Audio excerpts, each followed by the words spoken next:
Hello, this is Michael Mingwa, And Scott Hockersmith. and we're here with S&M on SciFi Star Trek 4. Now, that is not to be confused with a bondage fetish talking science fiction. S&M is just simply Scott and Michael. Why do you have to give it away so early? Well, because I don't want to attract the wrong audience right out the gate. Because that just creates all sorts of problems. Wait, hold on. Are you telling me that people that are into S&M are not into sci-fi? No, what I'm saying is I don't want to attract only the S&M crowd. I don't want to mislead people right out the gate. All right. Well, we've decided that we're going to have coffee this morning with a shot of spiced rum in it.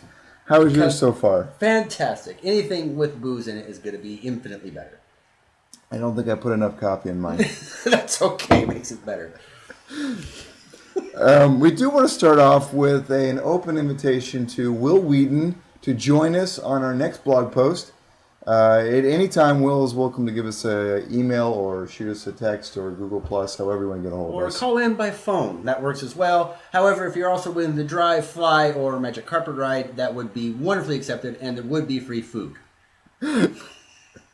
Wait a second, I didn't get any food. That's okay, because you and I are the host. We do this for nothing. It's the guests that get something out of it. Well, today's movie is Star Trek 4. The Journey Home. And Scott, you picked that movie. What were your reasons for that? Mainly because Star Trek 4 is one of the, in my opinion, one of the better Star Trek films out there. It's definitely my third favorite Star Trek film, second favorite with William Shatner, number 2 being obviously The Wrath of Khan. And not only that, Star Trek 4 has a lot of likability among non-Star Trek fans. And there's reasons that we can get into after we watch the movie that I can bring up. But it's a good film, haven't seen it in a while, and I think a lot of people like it in general. Okay, yeah, it's definitely one of my top Star Trek films and even science fiction films of all time. So I think it was a good choice. Speaking of good choices, we thought it'd be a good idea to start the program a little bit early on with just a general trivia question. Do you have one for me? Movie trivia, that is. Movie trivia. Not right off the top of my head, no. Okay. Well, I did a little more to follow. I did a little bit of research, and assuming that some people are still confused about the S&M thing, this goes right in along with that. So, and this is a real movie here. The 1942 movie, The Gay Ranchero, was this A, one of Roy Rogers' more violent musicals, B, a coming-out movie Tex-Mex style, or C, a westernized remake of the 1936 movie The Dancing Pirate? Wow. Now, clearly gay in those times was not what it means today. And what a more violent musical. So I'm going to go with option C. It was a redone movie of the 1930 whatever, The Dancing Pirate. Your logic is sound. However, it was one of Roy Rogers' more violent musicals. Wow. Fantastic. That movie I'm going to have to check out. That sounds like a lot of fun, actually. You know, I thought about watching it, actually, but then I realized it would list in my recent movies, and I thought, how am I going to explain that to the wife and kids? Again, misleading the audience right out the gates. Clearly, the movie did not intend to have a modern 20th, 21st century audience. 21st, 22nd century, whatever. Clearly, the movie did not plan on having today's audience. All right. Well, with that, I think we'll go watch the movie. Yes. Let's do it. All right. So we have just finished watching Star Trek 4, The Voyage Home. Scott, any thoughts right off the bat? Clearly, one of the better Star Trek films, like I said before. It's a lot of fun, and there's a lot of parts in it that I've just plain forgotten, and found myself just laughing at the film with a lot of the things that were in it. Just found myself laughing a lot, again, as if I'd been watching it for the first time. It's just a lot of fun. You know, I think one of the points that I really like about this movie, without being over the top, the alien, which you never see, is actually one of the creepiest aliens in a Star Trek film. And that's because of the really basic ship with the marbling black look to it, and that sound. It had the obelisk of the moon in the Space Odyssey movie. You didn't know what it was or where it came from, but it was pretty ominous looking. It was kind of bad. And I really want to emphasize though that sound, that high pitch, almost what is it? Jaws like dun dun dun dun, but it's like this right, and you're like, whoa, what is that? That's only bad. Aside from it being in space where we shouldn't be hearing it at all, but I understand it's kind of it's. In my mind, it's one of the iconic sounds, at least as far as Star Trek is concerned. It's one of the better ones, to be sure. What's interesting to me about this film specifically is this film actually appeals to Star Trek, sci-fi, and non-Star Trek and sci-fi fans. You ask people who just watch movies in general, not necessarily sci-fi, they ask, what is your favorite Star Trek film? And they always tell you, the one with the whales. Whatever that one is, and everyone has to clarify, well, that's Star Trek 4. But, Michael, why is it you think that Star Trek 4 specifically appeals to everybody, or at least generally? It's the one that's least alien, even on the heels of my comments about the creepy alien, which, the other aliens in Star Trek are cool, but they're not specifically creepy. But this one, it's visually a ordinary movie. You have a little bit of the future at the end and at the beginning, but the bulk of the movie, the body, the middle part, the action portion of it mostly is normal, everyday 1980s. 1986 San Francisco. And that appeals to people that are not science fiction fans specifically because they can relate to that. Mm-hmm. That's my opinion. Yeah. And you have a little bit at the beginning, a little bit at the end. You have some aliens, It's got a little bit of everything in there. Yeah. This particular Star Trek film, I felt like, didn't take themselves nearly as seriously as any of the previous films or any of the films since then. There was a lot more satire through the film than any of the others that I can remember. Just a lot more fun to sit back and not take nearly as seriously as a lot of sci-fi fans, I feel like, would. You brought up the bad guy. In this film, I do take a kind of an issue, only because the bad guy in this film doesn't have a face. For me, I need a face. I need someone to hate. And I can't hate this long, cylindrical, unmanned probe because it's just doing its job. I want a face that I can look at with a bad guy. I agree. There's actually two bad guys.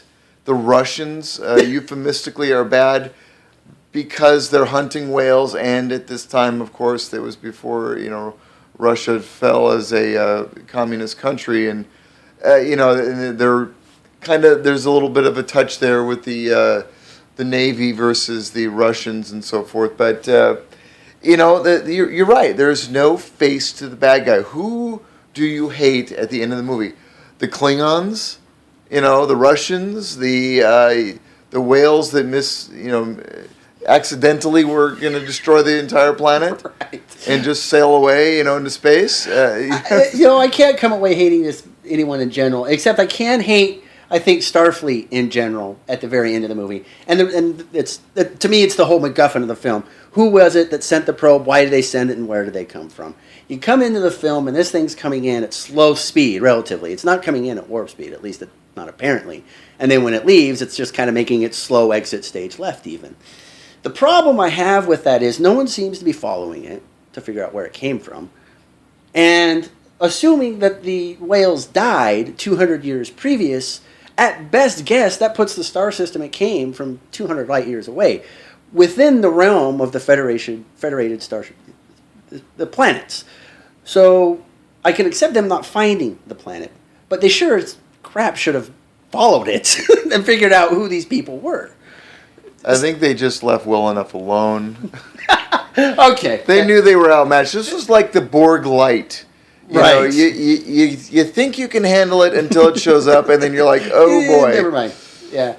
No, I think you got a good point. I was wondering that myself. Like, are they going to probe the probe, or what's going to go on here? You know, the probe was just inconsequential. And You mentioned the Russians as the bad guys with the whalers. To me, the Russians killing the whales was the MacGuffin. I couldn't care less about these Russians. Yes, I cared about the whales getting out of there, and obviously, that brings up one of my questions. The whole save the whales motif.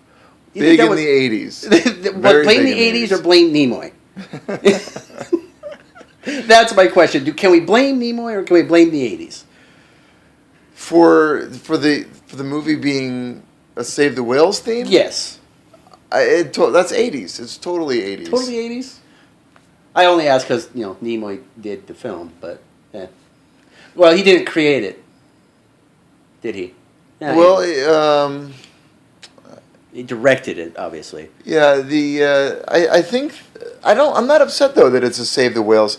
I mean, this is the precursor to all the green movies of the 21st century. Right, and we still make them today.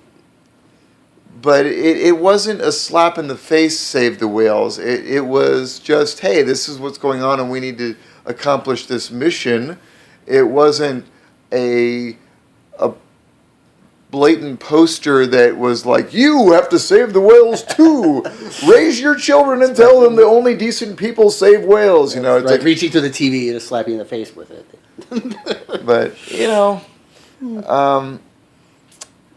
I do want to point out one thing. I think this is the first Star Trek movie or Star Trek film to have the much more ridgy, four-headed Klingons. Right, because you go back 2 movies to Star Trek 2, and of course all the original Star Treks, and they had just lightly ridged foreheads. But in this one, they definitely had deep ridges. You're talking Star Trek 3, though, aren't you? More than 4, because 4 didn't really have Klingons in it. You're right. Star Trek 3. Thank you. No. Even Star Trek 2. Star Trek 2 didn't have they Klingons. Barely. You barely saw them in the first Star Trek when they were going against this cloud, whatever the heck it was, coming at them, and the ship got disabled. But Star Trek 3 definitely started the whole Klingon ridge thing, and it's actually kind of fun to watch the progression of the Klingons, especially in later TV shows when Worf explains to people that they don't ask about the ridges versus not. So kind of fun. But speaking of Klingons. I only bring it up because I already know mine. What is your favorite Klingon ship? The Bird of Prey. Yeah. I'd have to agree. At least the looks of it. And I think that's a little bit epitomized in the scene in this movie when the Bird of Prey materializes in front of the Russian ship. And we kind of commented while we were watching the movie. It's the Bird of Prey preying on the prey of the whalers, right. A little bit of a dichotomy there. And it just looked rather daunting, and there's this big menacing ship that it just looks mean. It does look mean. I think a scorpion would be afraid of this ship, and scorpions look mean. One thing that I found a little kind of fun, in the opening scene, it's the trial, everybody's not there, obviously, but it's the trial of Kirk and crew about the destruction of the Enterprise, the Klingon crew. Did you notice that the security footage that they were watching was just the footage from Star Trek 3? As if they had probes floating out there in space to get all the neat camera angles? Yes. But it didn't bother me. It bugged the crap out of me. Only because who has cameras like that just following them around all the time? Even if it is the 23rd century. You know what? But we have cameras all around us now filming everything we do. How many people put cameras in their home and then watch their family from work or whatever? But then to take the time and edit it in a fun sequence to give us... Yes, but the Klingons had a mission. Yes, they did. That's true. They wanted to get Kirk. I really, really enjoyed out of this movie that the pacing... They did a fantastic job of doing what all good movies should do and interspersing dialogue with action with cutting to the next event that needs to happen. The tabletop scenes where they have to explain what's happening but not necessarily show what's going on, they weren't really that dull. They were clear cut, they were nice, they were actually easy to follow. Agreed. That was a lot of fun to watch. Well, they did a good job of anywhere they had exposition to move the plot along, they tied it in with character development. There's a great scene where Bob, who we only know as Bob, the guy that's in charge of the institute where the whales are being kept, Right. he's explaining to Jillian why the whales are missing.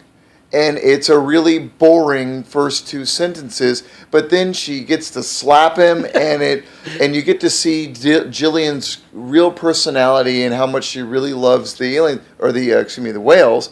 And if it was just Bob's exposition about why the whales are missing, it would have sucked. I would have gone to my phone to look up something stupid on Google. No, you're right. And that's just, they did that throughout the movie. They had, okay, we need to get from A to B.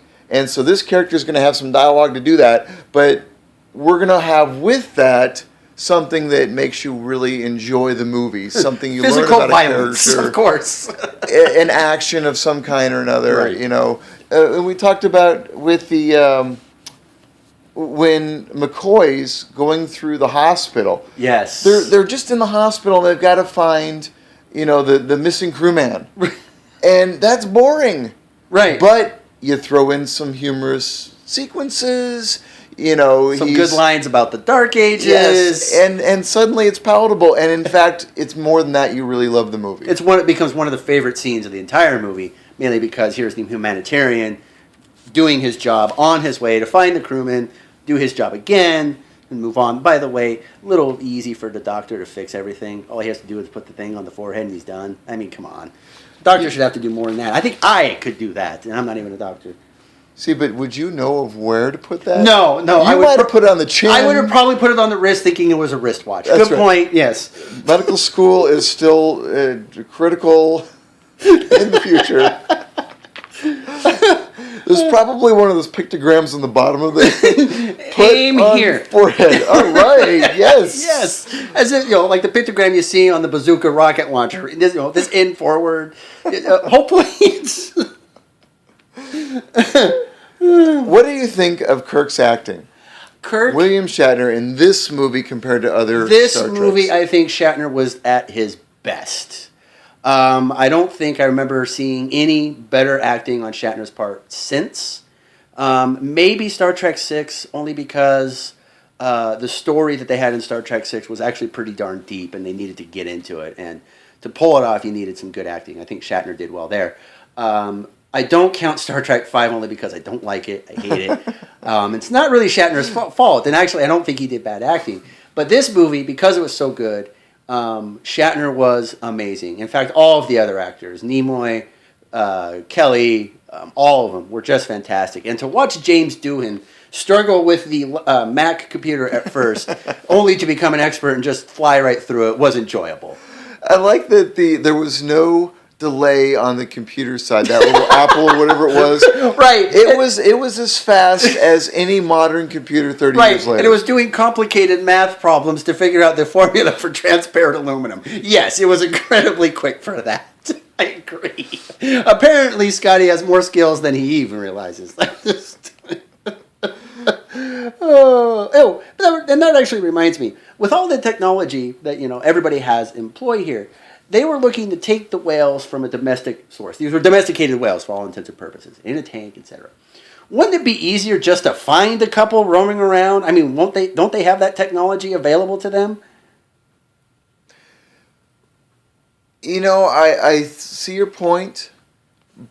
I'm going to say, but I think that even though they could have done it, it might not have been easier.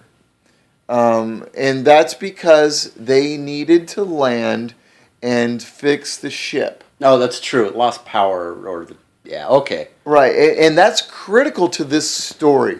Because if they didn't have a problem with the ship, they have all kinds of other solutions. Go back in time again, right? Go a little further, whatever. They could have done a myriad of other options, including what you're suggesting. But because the ship had a goof up, the dilithium crystals are depleted, Captain. Right. We got to park and There's no more power. go do something about it. Yeah, but that's a great plot point, and it leads to the other things we mentioned. Like the medical scene and Right. why they're beating around the bush with the Jillian at all. The whole movie is a series of chains of events that just kind of lead from one to the next. And in a fair and a really fluid manner. There wasn't, cut the stage left because now it's time to do this. There really was no interruption from what they needed to do to the next thing that they needed to do. It was really smooth and it was really clear. And again, I think a lot of that actually goes back to the acting. There's a lot of wonderful acting I felt in this, specifically with Nimoy. Spock just coming out of his whole Vulcan mind transfer thing from McCoy, so his human side, so to speak, that we saw in Star Trek 3 or 2, I'm sorry, now he's completely Vulcan in this film, obviously, and he's starting to rebuild that. I think Nimoy did a wonderful job with that, and whenever I think of a captain, my first thought is automatically Kirk, but I can't help think, obviously Picard, two different captains and two different styles of commanding a ship, but Kirk, or Shatner as Kirk, is, I think, the epitome of what a captain should be. The good for the sake of being good. I think that's what he was. And I think he did really well. I have a question for you about time travel and Star Trek as Yes! a series. If memory serves, this is the first instance of deliberate Starfleet time travel. Yes. At least in the sequence of when they made episodes and movies. What do you think? How do you think this was as a precedence for future time travel in later series? Well, I think it did, for this movie, for this series, for Star Trek genre in general, it opened up a lot of doors, much the way Doctor Who opened a lot of doors for easy explanations of storylines. The way they went about going in time, kind of weird. And not only that, they make it look so easy. Why isn't Starfleet just always going back in time? So why wasn't it a little bit more complicated than have a Vulcan solving some math problems?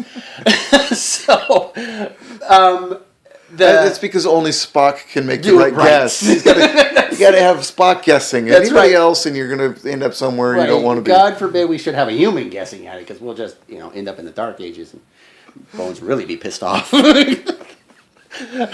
This is the medieval period. Right. I mean, the next Star Trek movie that I can think of that even dealt with time travel was Star Trek First Contact, which, it kind of got into it in Generations, but in a completely different manner that was kind of not blatant, whereas in First Contact it did it. Did it open up doors? I don't know. I think people will go to time travel as decent storylines or story plots. But time travel does provide a convenient way of explaining time discrepancies, etc. Well, the latest whole movie series is predicated on time travel. Time travel and then changing everything, and now we have this alternate dimension, which I guess I don't have a problem with, because that allows for another interpretation of a genre. I think it allows for younger actors to take over those spots. Absolutely, That's because the whole point. Because let's face it, we really don't want to see William Shatner on screen anymore as Captain Kirk. It would go horribly wrong. Now, to be fair, I wouldn't mind seeing him on screen as Captain Kirk, except I don't think that this movie actually is the beginning of where you see some real age in the characters, and You're thinking to yourself, they need some new troops.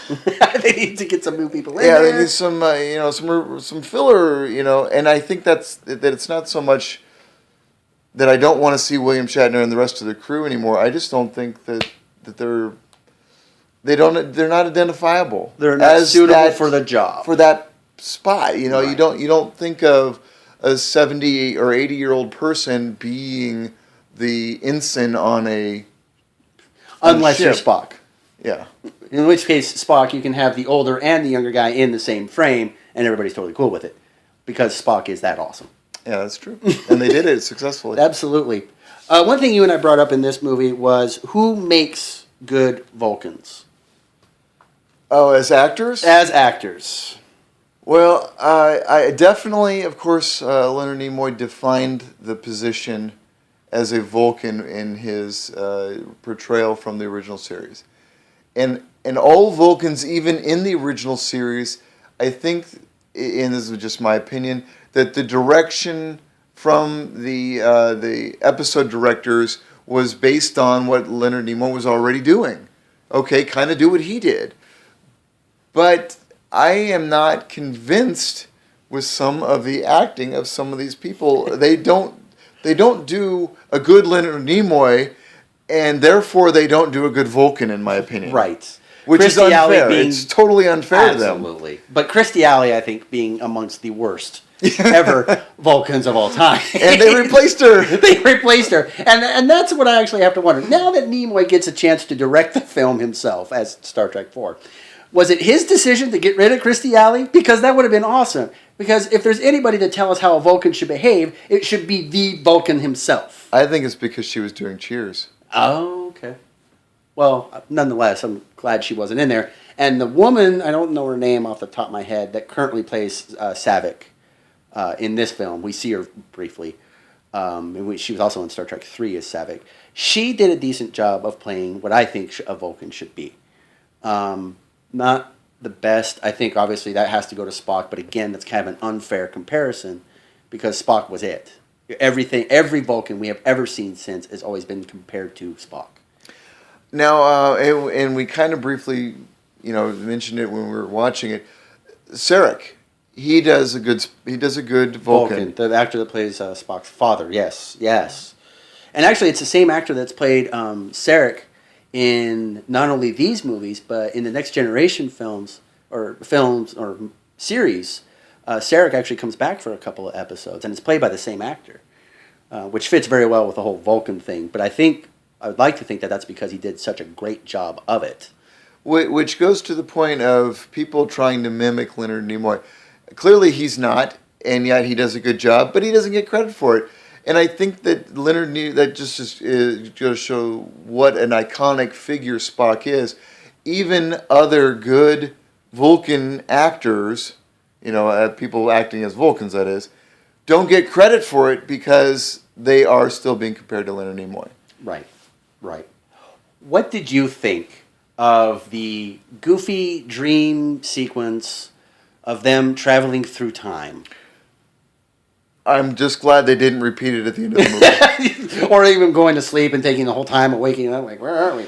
Yeah, it was clearly CGI, and it wasn't the best. It was just like this reflective gray thing and faces coming out. Oh my goodness, it was silly. It was unneeded, very much unneeded, in my opinion. I have one last thing, and I think it's just because it's absolutely hilarious. The probe's coming in, obviously all power's draining. However, the lights manage to stay on.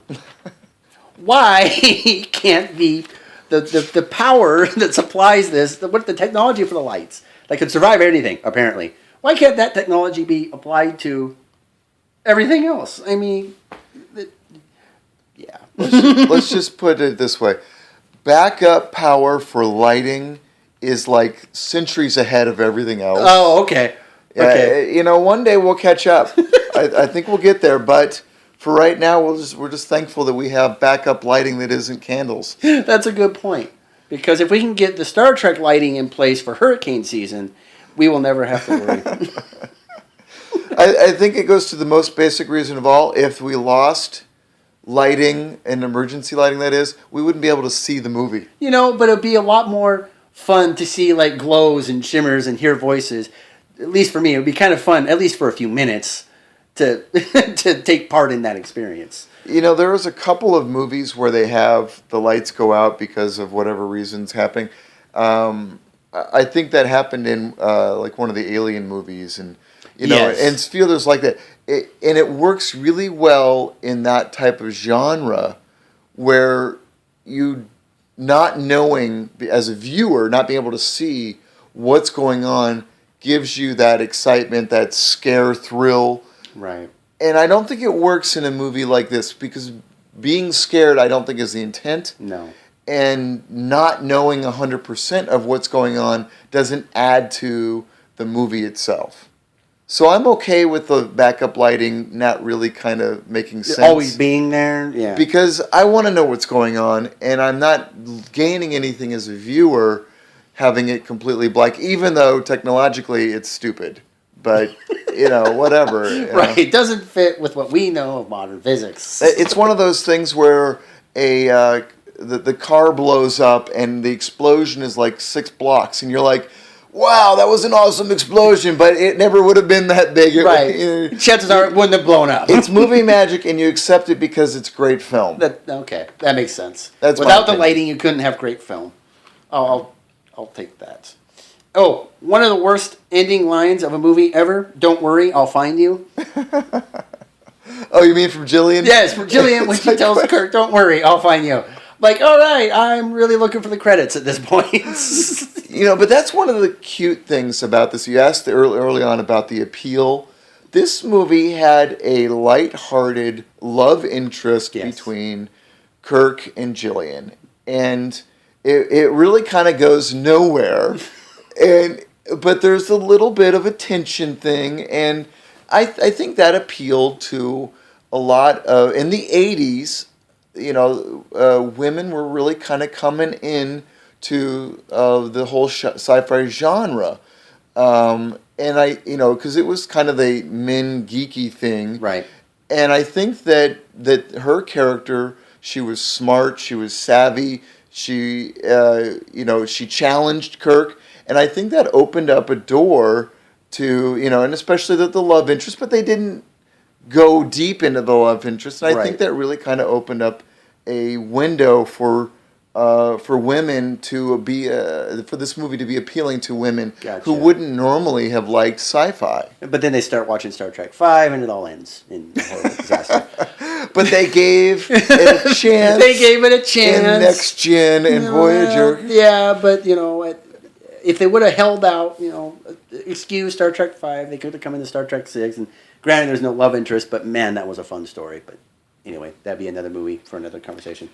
Well, I think we ought to wrap it up a little bit. So Absolutely. It's time you got to ask me some movie trivia question. Challenge me here. Oh, shoot. I knew I would have to do this, and I don't know that I can. All right. Do you know the call letters of the USS Enterprise? You mean the NC stuff? Yes. Yes, I do. Really? You do? You want me to prove it? Yes, I do. Let's see. It goes with 1701. Then you got your dash A, B, C, D, and so on. And of course, the original didn't have the dash letter. But the trick is, what are the NC? And I believe it's NCAA for National Collegiate Athletic Association. That's right. I think you stumbled upon a secret. If you had asked me 10 minutes ago, I would have been able to tell you. And now that you've asked me, it's tripping me up. So, all right. Let's see. NC. All right. Help me out here. It's an NCC. Of course. As in the FCC. It's NCC 1701. Oh, that's basic Star Trek trivia. I mean, you don't even have to be a Star Trek fan to really know that. But I do know it. I just can't think of it at the moment. All right. As we all know, the Enterprise is the USS Enterprise. What does the USS stand for? United Federation of Planets. No. You're going to laugh. It's actually kind of funny. What is it? United Starship. Oh, shit.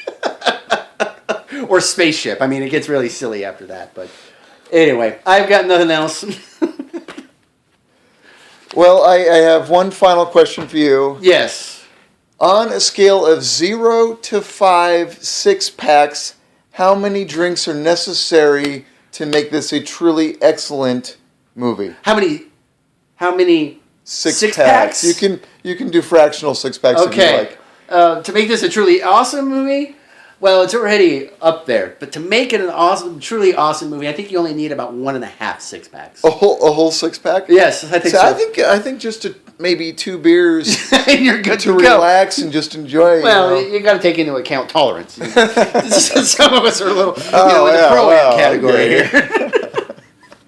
All right, and on that, I want to thank everyone for listening.